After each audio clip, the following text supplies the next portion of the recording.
VUP danes predstavlja največji center zabave v Sloveniji in se razprostira na 3 lokacijah v Ljubljani, Mariboru in Murski Soboti. Od leta 2017, ko so v Ljubljani odprli prvi trampolin park, se jim je ratalo razširiti kar zdaj na 15 lokacij v 3 različnih mestih in poleg trampolin parkov nudijo danes še številne zabavne dejavnosti. Tako da v tem videu si bomo malo pogledali, zakaj je VUP-u ratalo toliko na hitro se razširiti in ohranjati stranke in pa še zakaj je VUP overall toliko successful business. In da najprej sploh razumemo, zakaj je VUP toliko successful, rabimo malo pogledati njihovo zgodovino. Ko se je VUP ekipa sestala z znano akrobatsko ekipo Dunkin Devils, se je kmalu porodila ideja o VUP trampolin parku. Od takrat naprej so se stvari kar hitro odvijale. Začela se je gradnja največjega slovenskega trampolin parka, ki se v ljubljanskem BTC-ju razteza na kar 3500 kvadratnih metrov. VUP je svoja vrata odprl 1. decembra 2017. In že v prvem letu ga je obiskalo več kot 250 000 skakalcev. In v pandemiji in po polnem zaprtju in omejevanju obiska je VUP-u ne samo uspelo zadržati vse obstoječe atrakcije, temveč tudi razviti nove ter odpreti svojo novo lokacijo na skrajnem vzhodu države v Murski Soboti.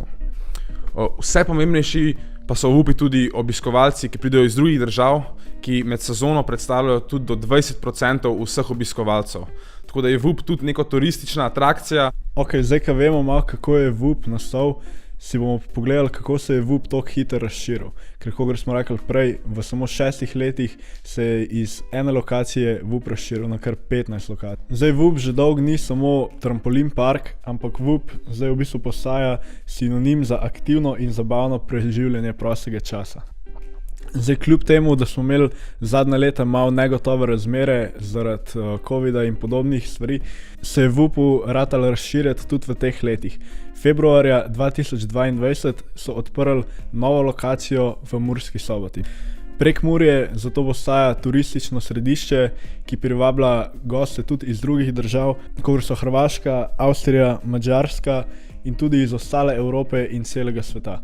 No, oktobra leta 2022 pa je VUP odprl svoja vrata tudi v Mariboru. To je že drugi trampolin park v Sloveniji, no, ampak ta proces razširitve še zdaleč ni bil lahek. Marin Rezoršek, direktor VUP-a, je v intervjuju povedal, da ko so decembra 2017 v najbolj zaželenem obdobju leta odprli trampolin park in naleteli na izjemno dober sprejem, so se njihove ambicije zelo povečale.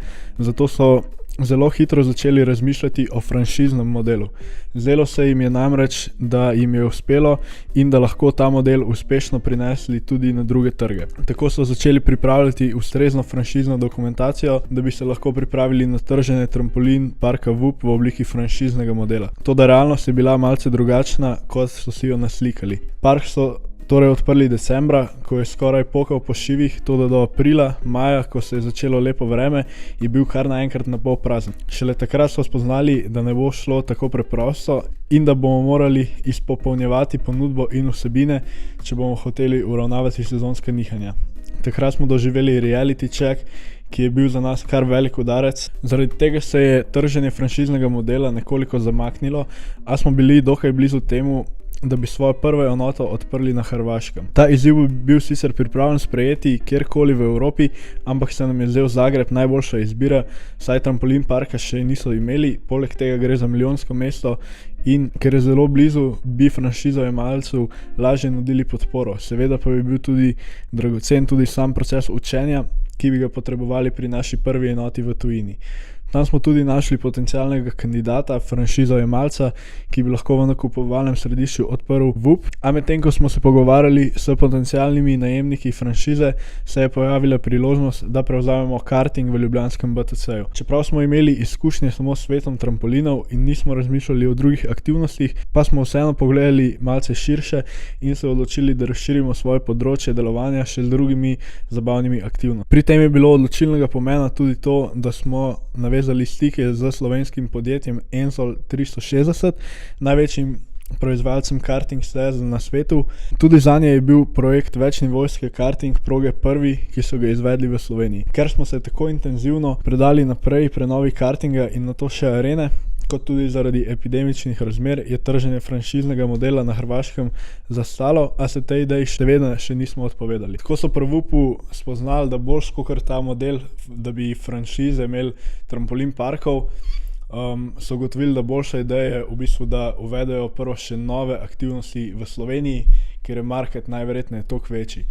In tako imamo zdaj v bistvu danes v Ljubljani kar 8 aktivnosti, to so Fun Wallsi, Glow Golf, Karting, VUP izzivi, Laser Tag, Escape Room, VR Room in Bowling.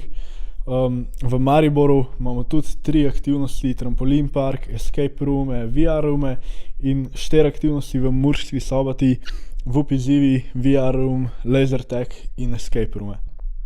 No, in kljub temu, da se je VUP toliko širil leta 2021, leta 2022, jim je v bistvu v tem obdobju tudi uspel biti profitabilni, kar je pač še toliko večji plus, glede na to, koliko so verjetno investirali v te nove lokacije. VUP pa je seveda pri tej hitri razširitvi pripomogel tudi zelo dober marketing, katerega so na zelo velik načinov seveda izvajali. In Marjan Razoršek je tudi v intervjuju povedal, da z vidika marketinga ima VUP to prednost, da ima v ozadju vsebino, ki je privlačna, zanimiva in gledljiva. Večino svojih sredstev namenimo digitalnemu marketingu, tako da občasno izkoriščamo klasične medije. To pomeni, da smo morali vsebino prilagoditi kanalu, ki ga v večini primerov uporabljamo. Spomnim se kampanje za bone, ki jih je podarila država. Takrat so nekateri to zelo spretno izkoristili v smislu, da so začeli dvigovati cene svojih storitev. V nasprotju s tem pa smo mi rekli, da so pri nas vaši boni vredni več in smo strankam tudi dali več, če so se odločile, da izkoristijo bon za doživetje v VUP. S tem načinom smo na stranke vplivali na 2 različna načina. Pridobili smo nove stranke, ki prej o tem, da bi prišle k nam, niso niti razmišljale, in povečali smo število obiskov. VUP-ov Customer Acquisition Cost je bil na začetku v 2017 3,2 evra, v 2019 pa je bil Customer Acquisition Cost 4,2 evra na osebo. Žal, kakšnih novejših podatkov nimava, ampak se nam je to zdaj zanimivo. Tako da VUP je v zadnjem času eno izmed uspešnejših podjetij tukaj, se mi zdi, in se nam je zelo dosti zanimivo, da narediva o tem videu, ker pač se nam zdi, da dosti stvari delajo tako, kot bi jih mogli. Napišite, če so vam všeč taki videi, lahko narediva še za kakšno drugo podjetje.